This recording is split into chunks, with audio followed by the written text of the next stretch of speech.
अंगना में बैठे हैं बेटी के पापा हो, लिया ये सर का झुकाई वो जी।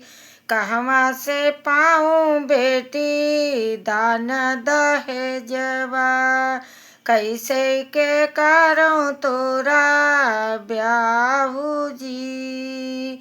किताबू बेटी कुमारी घर बैठो, कहवा से लाई दहेज ओ जी। इतने में बोले हैं बेटी के भैया, बेचो ना पापा मोरे खेत खरियानवा।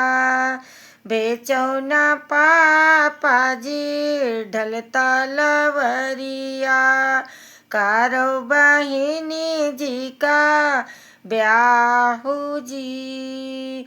जइयो विदेशवा पापा करियो मजदूरी, लैले हो खेत खरी हान जी।